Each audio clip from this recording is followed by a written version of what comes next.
Good morning, students. Today we will continue our third chapter of history, Delhi Sultanate.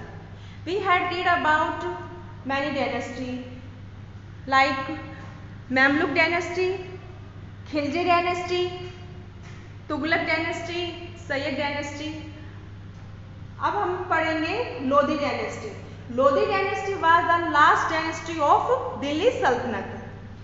Bahlol Lodhi. Bahlol Lodhi. Governor of Shri Hind become the new Sultan of Delhi. जो बहलोल लोधी है वो सिर हिंद यानी सिर हिंद जो पंजाब में है वहाँ का क्या है गवर्नर है और जो क्या है बाद में दिल्ली का नया सुल्तान बनता है. कौन बनता है? Bahlol Lodhi. New dynasty that he founded called Lodhi dynasty. वो नई डायनेस्टी की स्थापना करता है लोधी, जिसे कौन सी डायनेस्टी की? लोधी डायनेस्टी की. It was the first Afghan dynasty comes to power during the सल्तनत पीरियड. जो ये डायनेस्टी है ये क्या है? अफगान डायनेस्टी है जो पहली बार पावर में आती है सल्तनत पीरियड में. जो दिल्ली सल्तनत का जो पीरियड है उसमें ये अफगान डायनेस्टी क्या है पहली बार पावर में आती है. तो इसमें क्या है? कौन स्थापना करता है इसकी? बहलोल लोधी. बहलोल लोधी के बाद क्या है? बहलोल लोधी डाइड. जब Bahlol Lodhi died and was succeeded by his son Sikandar Lodhi. Bahlol Lodhi के बाद दिल्ली का सुल्तान कौन बनता है? उसका सन है सिकंदर लोधी. ठीक है. He founded the city of Agra. भी जो हमारे अब प्रेजेंट जो आगरा सिटी है उसकी स्थापना कौन करता है? सिकंदर लोधी. कब की? उसने 1503 में. He was succeeded by his son Ibrahim Lodhi. और सिकंदर लोधी के बाद कौन बनता है? उसका बेटा इब्राहिम लोधी. ठीक है. पहला कौन है? बहलोल लोधी. बहलोल लोधी के बाद आता है हमारा सिकंदर लोधी. सिकंदर लोधी के बाद इब्राहिम लोधी. ठीक है. इब्राहिम लोधी बनता है वहां का राजा दिल्ली सल्तनत का. और इसी के पीरियड में जो पानीपत का जो फर्स्ट बैटल है, फेमस बैटल होता है. ठीक है. इसके किसके टाइम पीरियड में? इब्राहिम लोधी के टाइम पीरियड में होता है. First battle of Panipat fought in 1526. Ibrahim Lodhi was defeated by Babar. जो पानीपत की जो पहली लड़ाई है वो इसके टाइम पीरियड में होती है इब्राहिम लोधी के में 1526 ईस्वी में. और किसके बीच होती है? ये इब्राहिम लोधी और बाबर के बीच में होती है. इसमें क्या है? Ibrahim Lodhi was defeated by Babar. ये बाबर के द्वारा हार जाता है. किसमें? पानीपत के युद्ध में. It was the final battle blow the Delhi सल्तनत. और जो ये पानीपत की जो लड़ाई है ये क्या है? फाइनल बैटल है दिल्ली सल्तनत के खत्म होने का. यानी इसके बाद क्या है? इस लड़ाई के बाद दिल्ली सल्तनत का अंत होता है. अब हम यहाँ हमने जितने भी दिल्ली सल्तनत में जितनी भी डायनेस्टी आती है उनको सबको हमने डिस्कस किया. अब हम उसके एडमिनिस्ट्रेशन के बारे में पढ़ेंगे कि दिल्ली सल्तनत में एडमिनिस्ट्रेशन कैसा था, कैसे क्या होता था. अब एडमिनिस्ट्रेशन इन सल्तनत. तो एडमिनिस्ट्रेशन में क्या है? सबसे पहले आता है सुल्तान. ठीक है. Sultan was at the centre of saltanat administration. जो सुल्तान है वो क्या है? सल्तनत एडमिनिस्ट्रेशन का क्या है? सेंटर है. सेंटर में होता है. ठीक है. उसका चीफ होता है कौन? एडमिनिस्ट्रेशन सल्तनत एडमिनिस्ट्रेशन का चीफ कौन है? सुल्तान है. सुल्तान क्या काम करता है? He protect the empire against the external attack and was responsible for maintaining law and order. सुल्तान का क्या कार्य है? वो जो विदेशी आक्रमण से क्या है अपने राज्य की रक्षा करता है. और वो किसके लिए रिस्पॉन्सिबल होता है? अपने शासन राज्य में लॉ और ऑर्डर लागू करने के लिए वो क्या है? रिस्पॉन्सिबल होता है. He acted as the commander in chief of army, chief justice of the सल्तनत. और इसके साथ साथ क्या है? वो कमांडर इन चीफ क्या है? आर्मी का कमांडर और चीफ होता है. और चीफ जस्टिस ऑफ द सल्तनत. और सल्तनत का जो चीफ जस्टिस है यानी जो न्याय करने वाला है, न्यायपालिका है, उसका भी क्या है? चीफ जस्टिस होता है. कौन होता है? सुल्तान. क्या सुल्तान क्या है? मेन पावर में कौन होता है? सुल्तान होता है. वो क्या है?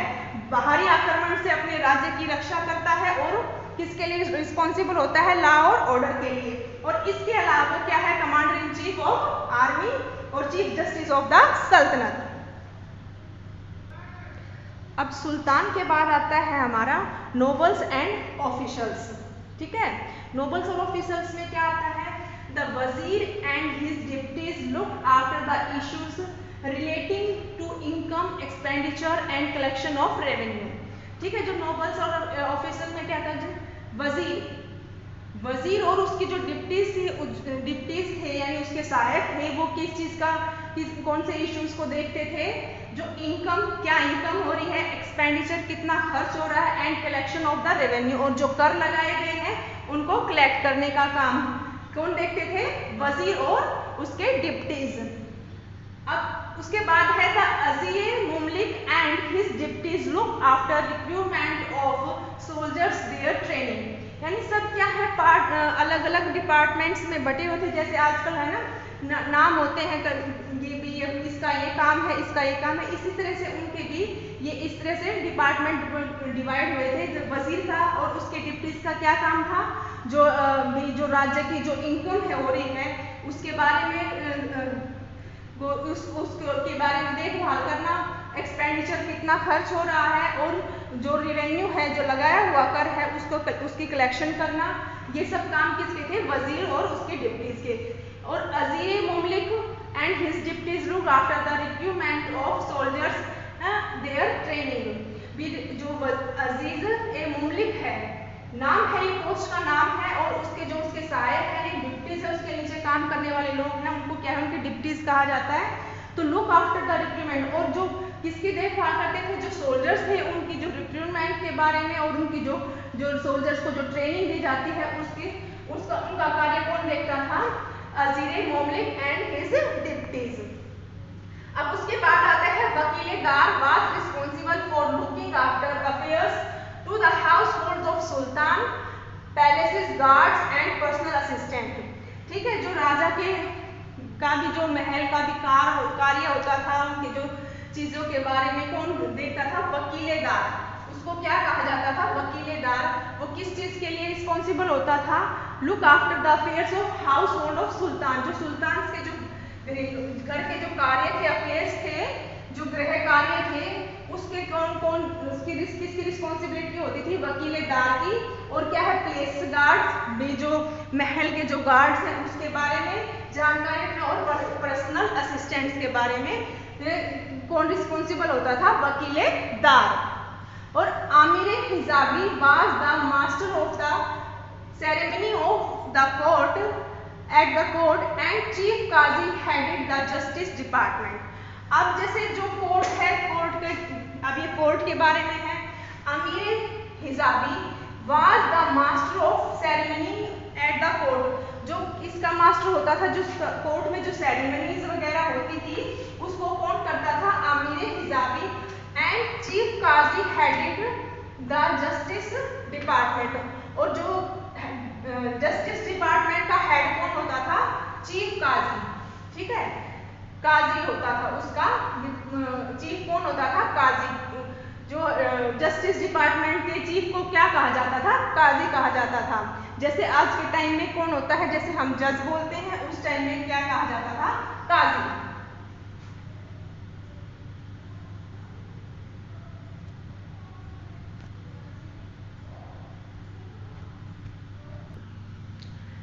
अब हम सुल्तान, नोबल्स एंड ऑफिशियल्स के बाद अब हम आर्मी के बारे में पढ़ेंगे।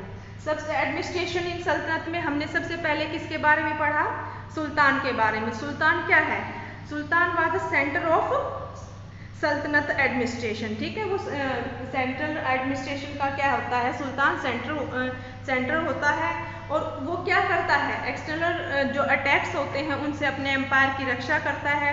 और वो कमांडर ऑफ चीफ भी होता है और चीफ जस्टिस भी होता है। और नोबल्स एंड ऑफिसर्स में क्या है, जैसे डिपार्टमेंट्स बटे हुए थे, जिसमें वजीर आता है। वजीर क्या है करता है, वो एक्सपेंडिचर और इनकम्स का उसको देखता है। और अजीज मुमलिक में क्या है, वो किस चीज़ को देखता है कि भी जैसे look after the recruitments of soldiers and their trainings. और वकीलेदार क्या है, वकीलेदार क्या है, वो जो सुल्तान के हाउस होल्ड्स हैं उनकी लुक आफ्टर करता है, और क्या है प्लेसेस गार्ड्स का है मेंटेन करता है, और पर्सनल असिस्टेंट्स को वो देखता है। और आर्मी हिजाब क्या है, master of the ceremonies of at the court, and Qazi is the chief of justice department. ठीक है, अब क्या है, उसके बाद क्या आता है army. Army is the most important part of the administration. Army was a significant part of सल्तनत because it aided the sultan to stay in power and defend his empire। क्या है, जो आर्मी है वो क्या है, इम्पोर्टेंट पार्ट होता है किसका, सल्तनत का। वो सभी सल्तनत में ही सभी का क्या है, आर्मी क्या है, मेन पार्ट होता है, इम्पोर्टेंट पार्ट। तो क्या है, सल्तनत जो सुल्तान है वो क्या है, जो सुल्तान पावर में होता है वो, जैसे आर्मी के मेन पावर में कौन होता है, सुल्तान। और क्या है, वो अपने एम्पायर को डिफेंड करता है, यानी रक्षा करता है, किसके द्वारा, आर्मी के द्वारा। ये सब कार्य किसके द्वारा किए जाते हैं, आर्मी के द्वारा। ठीक है, army comprised of foot soldiers, horse soldiers and elephant. जो आर्मी है, आर्मी में क्या है, कई तरह के क्या है सोल्जर्स आते हैं, जैसे इसमें फुट सोल्जर्स हैं। फुट सोल्जर्स यानी पैदल चलने वाले सोल्जर्स जो हैं, फुट सोल्जर्स यानी पैदल चलने वाले सैनिक, हॉर्स सोल्जर्स घुड़सवार, और एलिफेंट। तो इसमें सबसे ज्यादा इंपॉर्टेंस किसको दी जाती है, हॉर्स सोल्जर्स को दी जाती है। ठीक है, horse of fine quality received great attention. जो हॉर्स की क्या है, जो फाइन क्वालिटी होती है, यानी अच्छी क्वालिटी वाली घोड़ों को ही ग्रेट अटेंशन, उनको ही ज्यादा तवज्जो दी जाती है, किसमें, आर्मी में। ठीक है, सबसे ज्यादा किसको तवज्जो दी जाती है, हॉर्स सोल्जर्स को। Alauddin Khilji maintained a detailed description of each soldiers known as चेहरा।